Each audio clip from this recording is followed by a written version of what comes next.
It's just hot. Gotta stay well hydrated. Peanut.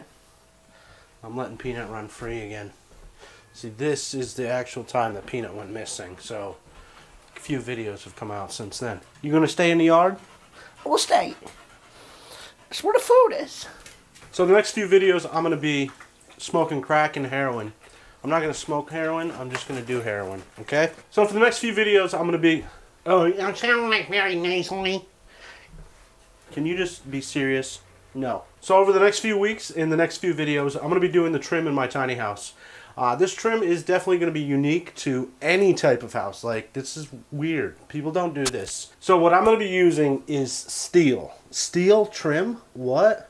Yes, I'm going to be using, for the windows, I'm going to be using 2-inch, 1/4-inch thick steel. I'm going to have to go through this huge process to make it look how I want it. And then I've got a very cool mechanical looking fastener that I'll be using. So it'll look very industrial. I got the white, which the ladies like. I've got the light woods the ladies like. I've got this wall, which should be good with the LGBTQ RSTGV community. And I feel like the steel is going to give it a really like masculine touch. It's going to be wow. But it is very small amounts, but it's a lot, if that makes any sense. So over the next few videos, I'm going to be showing you how I work with it. I'm going to be doing a lot of tool reviews because I had to buy a lot of tools to get it. So some videos just might be about a specific tool. This video is pretty much going to be about one specific tool. First thing that I've been doing is I come in here with a white pad of paper and I measure a section. I'll measure all the stuff on this wall. I have a baseboard trim and I've got this window trim. This wall right here, I've got this baseboard and around the door, and I've got this top piece. I'll draw that stuff out on a piece of paper and I'll write the numbers next to it. And I'm keeping those pieces of paper. Those pieces of paper are going to be crucial when I come to install these pieces of steel. Because I have to basically cut these pieces and then do the whole finishing process on them, I'm going to lose track of them. So if I can measure it, look at my chart and figure out what's what, and then I can bring it in and put it where it's got to go. And I don't lose track of them because I won't be able to label them because they're gonna be finished. I don't know how I'm going to measure this. 139. I feel like that was successful. 139. Go 139 as 16th. 139 is 16th. Oh God. Now I'm going to be using different widths in different locations. Around the window, all the casing and then baseboard trim is going to be 2 inches wide. All the little things, like up top here, I'm just going to use 1 inch. Anywhere where I need a piece of trim, but I don't want it to be a real like I don't want it to stick out too much, I'm going to be using 1 inch. So maybe around the stairs I'll do it like baseboard trim, do 1 inch there. Around some of the kitchen stuff I'm going to be using 1 inch. So one of the reasons this project's going to take several months is I had to buy a lot of new tools to do this whole project. This is all metalworking. I'm a woodworker, so I got all the tools to do woodworking. I don't have much for metalworking. So with that said, I have bought this tool right here, which is a bandsaw. It's a chop saw bandsaw type thing. It's pretty cool. So I'm all about buying good quality tools. I love DeWalt, Milwaukee, Porter Cable's decent. I like to spend money on good tools. So this isn't something I'm going to use all the time. Now if I was a professional metalworker, yeah, I'd spend, who knows, maybe $1,500 on a saw like this, but better name brand quality. This is going to work for what I need, and it was pretty affordable. This was only $250. I did buy the DeWalt abrasive cutting chop saw, or cut-off saw is what they're called, I guess. I found it to be very inaccurate. The blade was wobbling all over the place. I tried fixing it.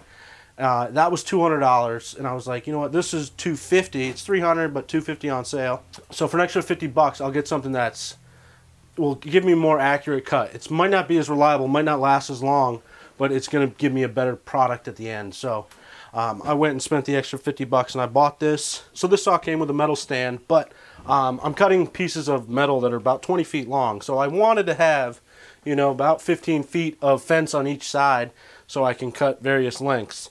So I built this monstrosity that you can see. It goes kind of on an angle so I can utilize the entire shop and I can go out the door. And I didn't install the stand because it was easier for me just to build a table, put this on the table, mount it down onto the table so it ain't going to go anywhere, and then build a table that came up flush to the top of this, the cutting surface. So after I got this thing all set up, I calibrated it so that it was cutting pretty square. I mean, it's about a 64th off, but that can be changed by just the shift of the metal here. But it's accurate enough for me. It's got a clamp on it right here. You just wheel this thing in and clamp it down. Now, whenever you get metal, you always want to cut the end off because it's kind of disformed on the end here, and I want them nice clean cuts on the ends. So I'm going to make my first cut here, and then I'll measure my piece out. I've been using just a general oil to... This thing doesn't have a lubricating blade or anything like that, so I'm kind of trying to prolong the life of the blade. So I just put a little bit of oil down on there to keep the blade lubricated and keep it cool also. When I'm cutting, I'm watching for like little hot chunks of metal. If little hot chunks of metal are coming off, I'm damaging the blade. So I want to go slow. I want to keep the blade cool and just let it do its thing. This thing's got a tensioning rod on it right here. You can twist this down to make this thing heavier or lighter. I found a decent pressure on this that I liked, and it's been working good for me. So take the blade off, start it up. Don't do that. I'm going to take the blade off the material, start it up, and then slowly bring it down onto the material.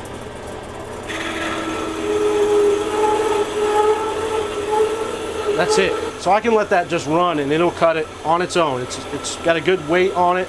It's not overworking the blade. It's cutting it nice and slow.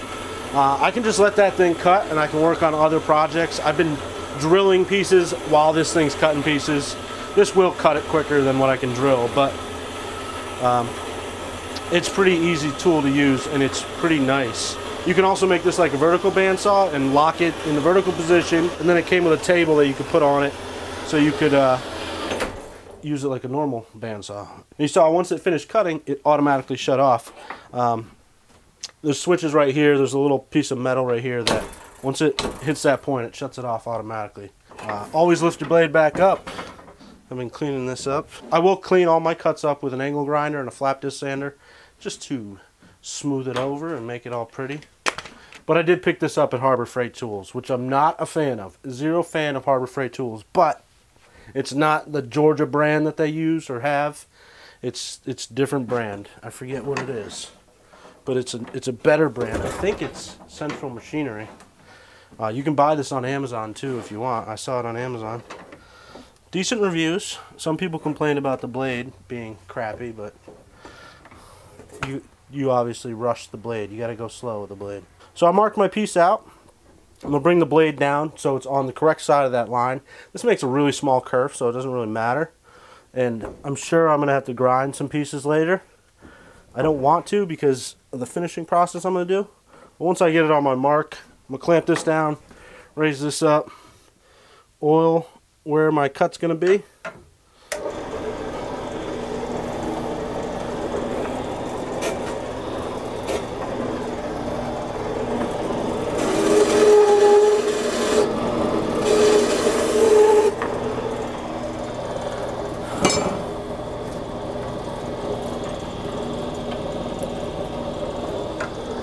Ready to go.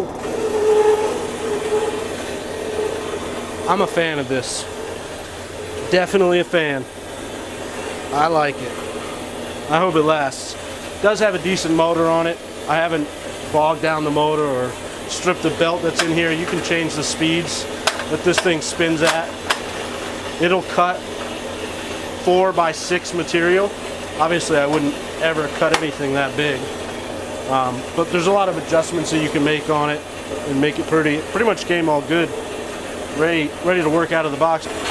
Boom! There's going to be some spots where I have to cut 45s and different angles and stuff, but you can adjust this to make those cuts. This all moves and stuff, but it's kind of a pain. I'm going to try to cut all the stuff that needs to be square, and then I'll fix them later. Battery's dying. So that's how I'm cutting all my pieces to length, all the flat stock. Now in the kitchen, instead of facing all my doors and the cabinetry out with wood, I wanted to keep that same theme with the steel going, so I'm going to use square tubing, 1 inch by 1 inch square tubing. This is a 16th inch thick. I know it's got a number, point something something for you metal workers, but I don't know what it is. He said 16th inch, and I was like, yeah, that's what I want, kind of. So all my cabinets will be faced out with this stuff. All the doors, interior doors, will be out of this metal. So that's going to be a lot of work to make these. I'm not a good welder, so we're going to hope for the best with that. And I also have to come up with a clever way to fasten these into the cabinets, which I've got an idea. I'm just procrastinating. So this is a lot of the trim that I've got already. These are going to be for around the windows. Maybe. Oh, God. Okay. But yeah, these are going to be for around the windows, doors, baseboard trim. This is the living room, just the living room right here. I'd say that's about 150 pounds.